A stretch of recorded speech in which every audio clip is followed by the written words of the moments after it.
Hello everybody, welcome to That's Football. This is your latest transfer news as one of the biggest transfer sagas of the summer approaches its end with Caicedo to Chelsea moving really close. We'll also have an update on another deal, Harry Kane, one of the biggest sagas, I think one of the most boring sagas of the summer. What's happening there? Is this going to prompt some clubs into life this week? Remember, the Premier League starts next weekend, and if some clubs have got their ducks in order and some haven't, are points at stake that could be perilous to some teams' season. I've got my Premier League predictions video going up tomorrow. Get ready for that tomorrow lunchtime. Always a big show where you can get your predictions in as well. But also, I spoke about Liverpool yesterday. We're going to profile Chelsea a little bit in the latter part of this video. Liverpool we spoke about yesterday if you haven't seen that. So it's Chelsea profile today, which is a good place to start because we're going to talk about Chelsea. Also interesting from Man City, potentially moving for a Brighton winger, which would make me very, very sad if it happened. Let's talk about Chelsea though. So Caicedo was meant to be playing a pre-season game for Brighton today and they've left him out. Does this finally mean that with Sanchez, the goalkeeper, going to Chelsea, and Kudus, who we spoke about yesterday, going to Brighton, are the things falling in place now for this Caicedo deal finally to be done and potentially for him to be part of that Chelsea side which plays against Liverpool a week today? We'll be doing a watch along for that, definitely, Jeff. So let's get on with it. Look, there's two ways of looking at this Caicedo deal. I think the fact that they're leaving him out of pre-season games and the fact that the player desperately wants to go means that Brighton have to do something. I think Chelsea have played the long game on this because the money is so high. Remember, they've had £80 million rejected and they're saying, look at the Declan Rice price. I don't think we're far off. I think it will get done this week. I actually think it will be done by Thursday at the latest. And I think he will play the first game of the season for Chelsea, Moises Caicedo. But there has to be some movement and there has to be some movement quick. I think we're talking about probably 5 million with add-ons here. I can see 85 million with add-ons being agreeable to Brighton. He's massively overpriced. Declan Rice was massively overpriced. The market is what the market is, but the bottom line is Declan Rice is a fantastic player and so is Caicedo. He wants to go to Chelsea. It's sad. I'd like to see him staying at Brighton with the players that they've got. I think Brighton are a fantastic side and could well finish above Chelsea this year. But ultimately, yes, Chelsea is still deemed a bigger club than Brighton, and Caicedo wants to go and play for one of these bigger clubs. It's the story of life, isn't it? Grealish doesn't want to stay at Villa. He wants to go to Man City. Caicedo doesn't want to stay at Brighton. He wants to go to Chelsea. It's just the way it is. So I suspect this deal will happen. There's not a lot Brighton can do other than do what they've done all summer and quite rightly hold out for the price that they want. But I think it will happen this week. Get your comments in below about that. Ultimately, I think it's sad. I think if he stayed at Brighton, they've got a good team. They're in Europe. They're in the Europa League, not the Conference League. But this has been a deal that Caicedo's wanted to do all summer, as we know. Harry Kane, very quick update. It's boring me, so it'll bore you as well. Harry Kane, Daniel Levy's gone on holiday, as we spoke about yesterday, and ignored Bayern Munich's take it or leave it offer from Friday. So what does that mean? Harry Kane is apparently playing in a friendly this afternoon. Harry Kane might well stay at Spurs.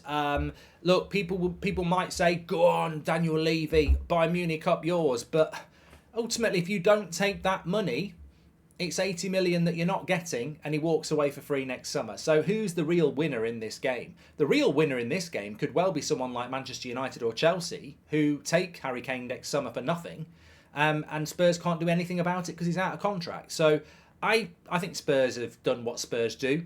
I think it's about a business. It's about Beyonce concerts. It's about an underground go-karting track.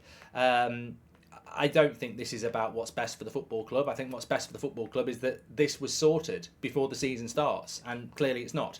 What I did mention about Man City as well. There are tentative talks around a potential Mitoma deal for Manchester City. I would hate to see this deal happen. I would hate to see this happen. He's a fantastic footballer.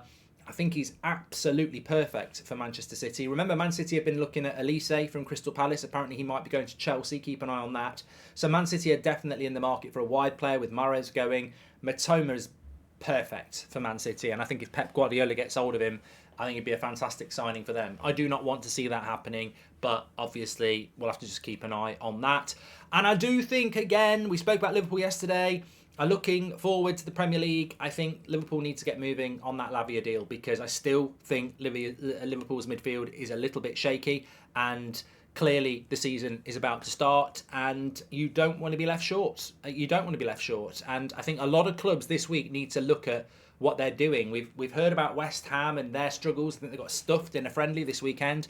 They've not done anything. They've just won the bloody Conference League. They're going to be in the Europa League on Thursday night. Declan Rice has left. What are West Ham doing? Whether you want David Moyes or not to stay, and I thought he might go this summer, he 100% deserves to stay. He's won your first trophy in years. You're in the Europa League.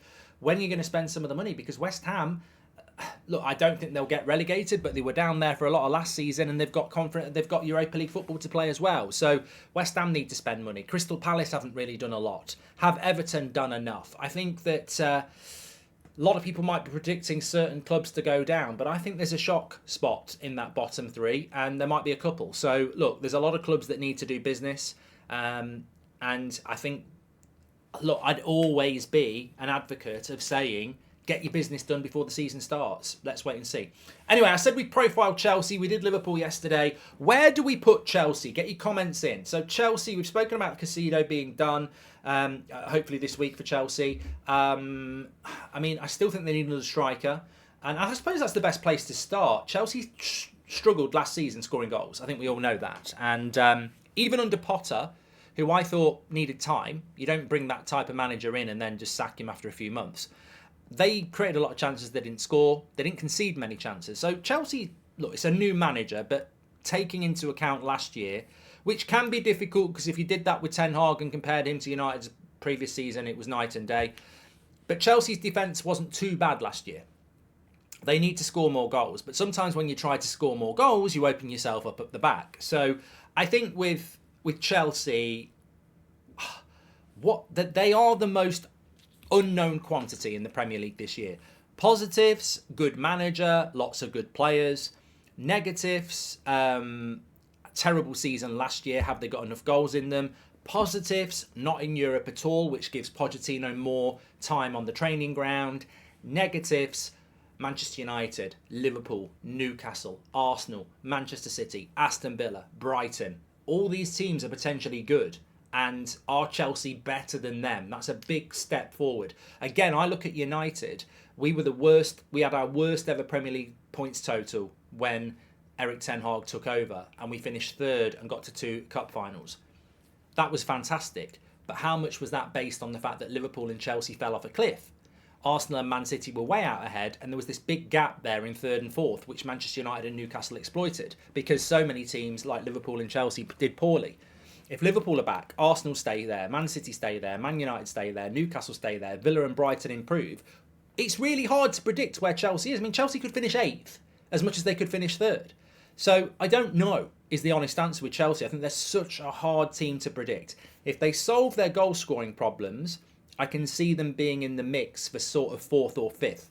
If they don't solve those problems, then I think they're going to be somewhere between 6th and 8th, which some people would say is a bad season.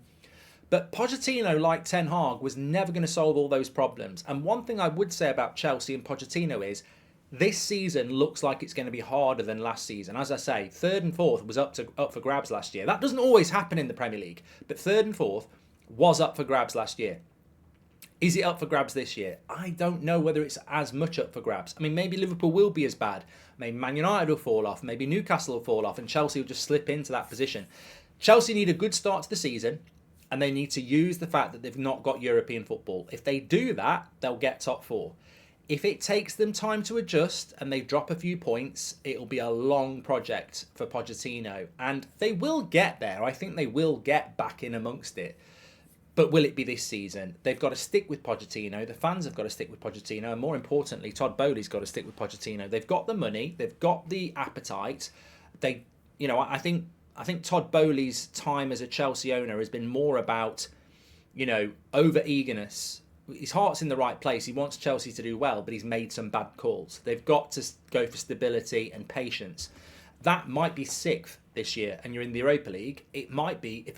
Look, it'd be a great season for Chelsea if they come out of it with Champions League football. Forget trophies. If they get Champions League football, that would be great for Chelsea. And 5th place might do that this year.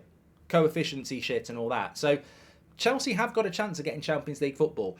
I'd say they've got to go for 5th and hope that that's enough. I don't see them in the top 4. but they could well have Champions League football at the end of the season. I think that's a good season. But I'm very interested to see what rivals think, and I'm very interested to see what Chelsea fans think. Get your comments in below. Make sure you smash a like on the video, a lick. And you can lick your video if you want. Be careful. And I wouldn't advise it. Or your phone screen. It's not even been touching it. Terrible statistics about people who don't wash their hands and then hold their phone. You're basically licking piss.